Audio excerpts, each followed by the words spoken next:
Hello students. तो कैसे हैं आप सब। तो देखिए, पिछली वीडियो में हमने जो है वेक्टर्स को समझा था कि वेक्टर्स क्या हैं और स्केलर से इनको कैसे डिफरेंशिएट कर सकते हैं। ठीक है, कुछ एग्जांपल्स हमने लिए थे। तो आज हम देखते हैं कि इनको रिप्रेजेंट कैसे किया जाता है। तो वेक्टर्स को देखिए, सिंपली क्या करते हैं, हम एक straight line with arrow head on it. ठीक है, हम क्या करते हैं, एक एरो लाइन से vectors are represented by an arrowed line। arrowed line से हम जो है वेक्टर्स को रिप्रेजेंट करते हैं।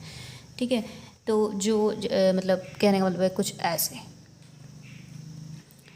तो जो इसका जो लेंथ है एरो का, वो क्या रिप्रेजेंट करेगा, वेक्टर का मैग्नीट्यूड कितना है।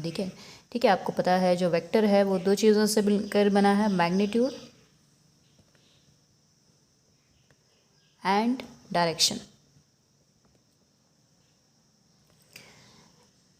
तो मैग्नीट्यूड देखिए, मान लीजिए ये जो लेंथ होगा ये क्या बताएगा कि इसका मैग्नीट्यूड कितना है वेक्टर का। ठीक है, और जो इसका जो ये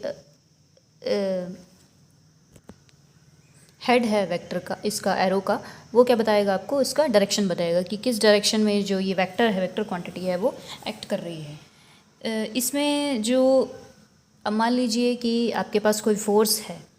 ठीक है, वो सपोज़ आपका 10 न्यूटन का फोर्स है। फोर्स का वैल्यू, ये फोर्स का वैल्यू है 10 न्यूटन। तो हम क्या करेंगे कि यहाँ पे क्या करेंगे कि हम कोई एक स्केल चूज़ कर लेंगे। ठीक है, इस 10 को दिखाने के लिए हमें क्या दिखाना है, इसका मैग्नीट्यूड दिखाना है। डायरेक्शन तो देखिए हम क्या कर देंगे, हम उस साइड एरो हेड लगा देंगे, लेकिन जो 10 है, जो मैग्नीट्यूड है 10 न्यूटन, उसको हम कैसे दिखाएंगे। तो हम क्या करेंगे कि कोई एक स्केल चूज़ कर लेंगे।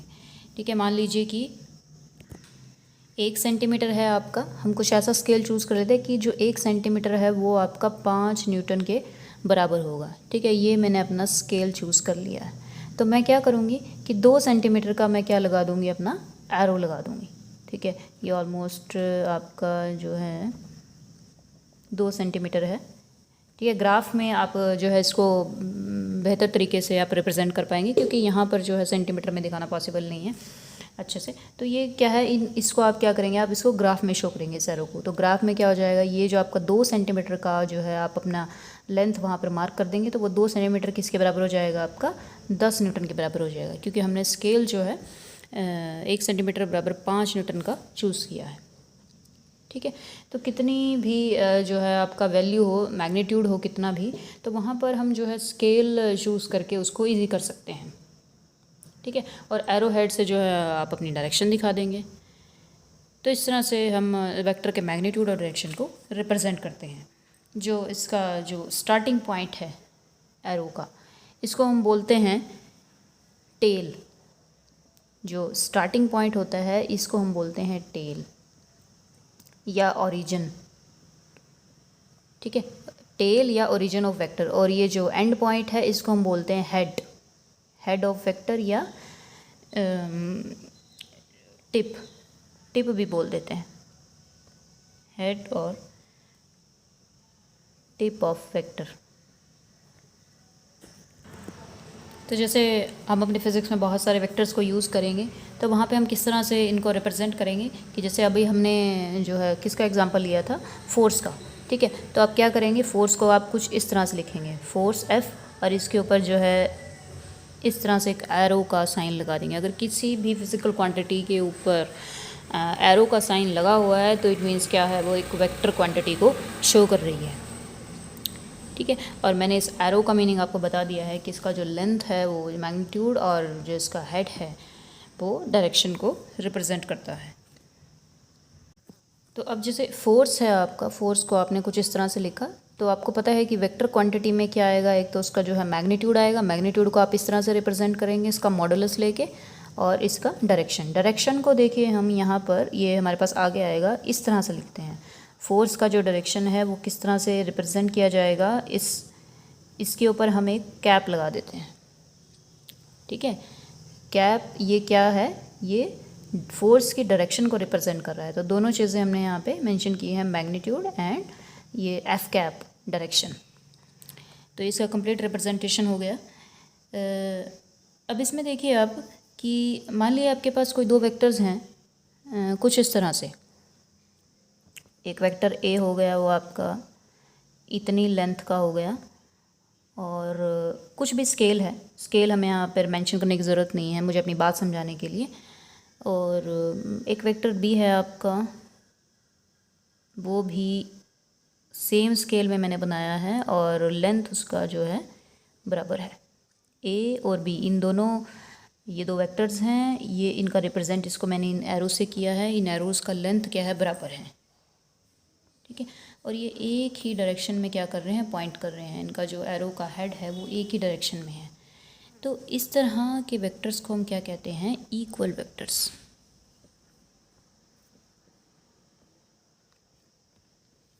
ठीक है, तो इक्वल वेक्टर्स बेसिकली क्या हो गया आपके कि जहाँ पर क्या है, एरो का लेंथ किसको बताता है, मतलब मैग्नीट्यूड को। ठीक है, इक्वल वेक्टर्स मीन्स क्या हो गए कि जहाँ पर जो मैग्नीट्यूड है दो वेक्टर्स का और उनकी जो डायरेक्शन भी यहाँ पर एक है, वो क्या हो, सेम हो, तो उन्हें क्या कहेंगे हम, इक्वल वेक्टर्स। ठीक है, equal vectors which have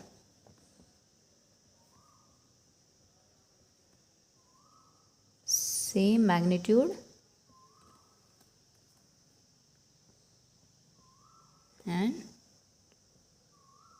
same direction। ठीक है, are called equal vectors। तो ये एक तरह के वेक्टर्स एक्सप्लेन किया मैंने, इक्वल वेक्टर्स। और अगर यहाँ पर क्या हो जाए कि मैग्नीट्यूड तो सेम रहे, एरो का लेंथ जो है सेम रहे, लेकिन इसका जो डायरेक्शन है वो हम रिवर्स कर दें, इसके डायरेक्शन को मैंने अब इधर कर दिया। ठीक है, तो हम क्या कहेंगे कि जो बी वेक्टर है वो क्या है, ए का नेगेटिव वेक्टर है, या ए वेक्टर क्या है, बी का नेगेटिव वेक्टर्स है। मतलब ये दोनों वेक्टर्स क्या हो गए, नेगेटिव वेक्टर्स हो गए। तो यहाँ पर हम क्या लिख सकते हैं इसको, यहाँ पे क्या है कि इन दोनों का मैग्नीट्यूड बराबर है, लेकिन इनकी डायरेक्शन क्या है, एग्जैक्टली अपोजिट है। ठीक है, तो हम यहाँ पर क्या लिख सकते हैं कि जो बी वेक्टर है या ए वेक्टर है, किसी भी तरीके से लिख लीजिए, vector B is equal to minus vector A. ठीक है, जो माइनस साइन क्या शो कर रहा है इनका, कि इन दोनों की जो डायरेक्शन है वो क्या है, अपोजिट है। मैग्नीट्यूड इनका बराबर है, उसमें कोई प्रॉब्लम नहीं है। तो यहाँ पे अगर हम एक बार डेफिनेशन लिख लें नेगेटिव वेक्टर्स की, negative vector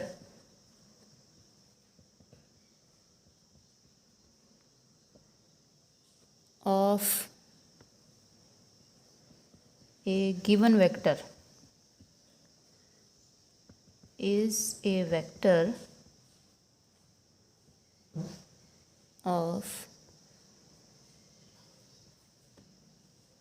same magnitude but acting in opposite direction।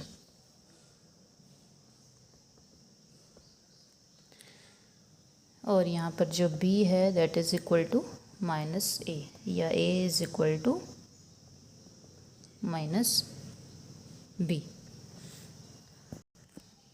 एक और पॉइंट मैं आपको वेक्टर्स के बारे में बता दूं कि जो वेक्टर है उसको आप डिस्प्लेस कर सकते हैं। ठीक है, जैसे आपके पास ये आपका वेक्टर है, एक वेक्टर a, इसको आप जो है डिस्प्लेस कर सकते हैं provided its length and its direction are not alter. इसका जो लेंथ है और इसका जो डायरेक्शन है वो चेंज नहीं होना चाहिए।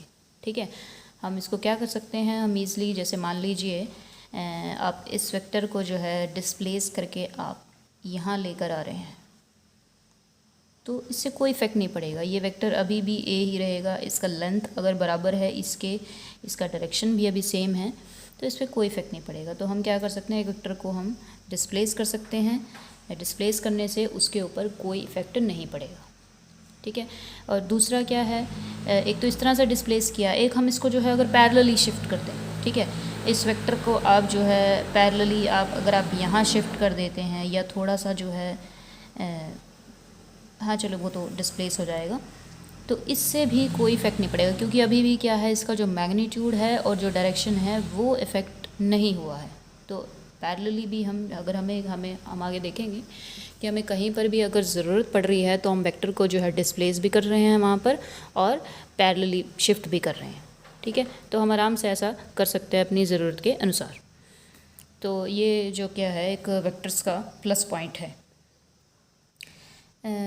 तो ये 2-3 जो है मेन पॉइंट्स हो गए, इक्वल वेक्टर्स, नेगेटिव वेक्टर, और जो शिफ्टिंग ऑफ वेक्टर्स हो गया। एक और मैं इसमें आपको बताना चाहूँगी कि वेक्टर्स को हम 2 टाइप्स में डिवाइड कर सकते हैं। ये 2 टाइप्स हैं, polar vectors and axial vectors. Vectors की ट्रांसलेशन मोशन को जो वेक्टर्स रिप्रेजेंट करते हैं, वो जो उस मोशन में यूज़ होते हैं वो क्या होते हैं, आपके पोलर वेक्टर्स। ठीक है, जैसे कि आपका जो डिस्प्लेसमेंट हो गया, डिस्प्लेसमेंट आपका क्या है, पोलर वेक्टर है। ठीक है, इससे आप जो है आप ऐसे जा सकते हैं, आप इस तरह से जा सकते हैं, आप ऐसे जा सकते हैं, ऐसे जा सकते हैं। डिस्प्लेसमेंट हो गया, क्या हो गया आपका, पोलर वेक्टर हो गया। फोर्स हो गया आपका, ये भी आपका एक पोलर वेक्टर हो गया। एक्सियल वेक्टर क्या हैं, these are those vector which represent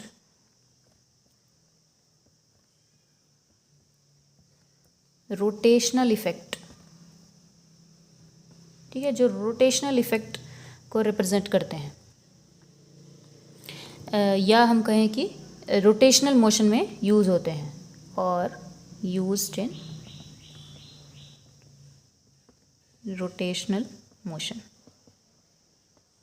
ठीक है, फॉर एग्जांपल इनके जो रोटेशनल एनालॉग हैं, ठीक है, जैसे डिस्प्लेसमेंट का रोटेशनल एनालॉग क्या है, एंगुलर। ये एग्जांपल्स हैं आपके, एंगुलर डिस्प्लेसमेंट क्या है आपका, एक एक्सियल वेक्टर है। फोर्स का जो रोटेशनल एनालॉग है, जैसे फोर्स जो है आपका लीनियर मोशन में यूज़ होता है, और रोटेशनल मोशन में फोर्स की जगह हम क्या यूज़ कर सकते हैं, टॉर्क यूज़ करते हैं। ठीक है, ये आगे आएगा, अगले आप जैसे जैसे फिजिक्स पढ़ोगे ये टर्म्स आएंगे आपके पास, एंगुलर डिस्प्लेसमेंट आएगा, टॉर्क आएगा, तो वहाँ पे आपको ज़्यादा क्लियर होगा ये। तो रोटेशनल मोशन में जो वेक्टर्स यूज़ होते हैं उनको बेसिकली हम एक्सियल वेक्टर्स कहते हैं। तो देखिए क्या है इसमें कि पोलर वेक्टर्स को तो ये डिस्प्लेसमेंट है, फोर्स है, इसको आपने कैसे रिप्रेजेंट किया, अभी मैंने आपको बताया था कि किस तरह से आपने रिप्रेजेंट किया, एक एरो लगा करके। ठीक है, इसका लेंथ है और जो मैग्नीट्यूड को बता रहा है, और जो इसका हेड है वो डायरेक्शन को बता रहा था। लेकिन एक्सियल वेक्टर्स में क्या होगा, एक्सियल वेक्टर्स की जो डायरेक्शन है वो एक्सिस ऑफ रोटेशन से बताई जाएगी, कि वो किस जो है, जैसे मान लीजिए कि ये आपका एक्सिस ऑफ रोटेशन है। ठीक है, इसके अराउंड क्या है आपका, आप रोटेट कर रहे हैं, तो जैसे ये आपका एक्सिस ऑफ रोटेशन है और इस तरह से रोटेशन हो रही है। ठीक है, ये जो है आपका रोटेशन की डायरेक्शन को दिखा रहा है, ये जो एरो है। ठीक है, इसको हम क्या कहेंगे, ये रोटेशन कैसी है आपकी, इसको क्या बोलते हैं हम फिज़िक्स में, एंटी क्लॉकवाइज। ठीक है, एंटी क्लॉकवाइज मतलब घड़ी की विपरीत दिशा में, घड़ी इस तरह से चलती है आपकी, तो घड़ी की हम विपरीत दिशा में जा रहे हैं, एंटी क्लॉकवाइज। अगर इस तरह से जो है रोटेशन होती है आपके, तो उसको हम क्या लिखते हैं, क्लॉकवाइज। ठीक है, तो रोटेशन जो हो रही है वो इस तरीके से हो रही है। लेकिन हम जो अपने वेक्टर्स हैं, एंगुलर डिस्प्लेसमेंट है, या एक और एक्सियल वेक्टर का एग्जांपल है हम angular velocity. Angular velocity, velocity आपकी क्या है, पोलर वेक्टर, लेकिन एंगुलर वेलोसिटी क्या है आपकी, एक्सियल वेक्टर। तो इसकी अगर हम बात करें तो इसकी जो डायरेक्शन होगी वो एक रूल आता है फिज़िक्स में, राइट हैंड रूल। ठीक है, ये आपने जो है 10th में भी पढ़ा है, जब आप लेसन पढ़ते हैं विद्युत धारा के चुंबकीय प्रभाव। ठीक है, मैग्नेटिक इफ़ेक्ट्स ऑफ करंट, तो वहाँ पर ये रूल आता है, राइट हैंड रूल।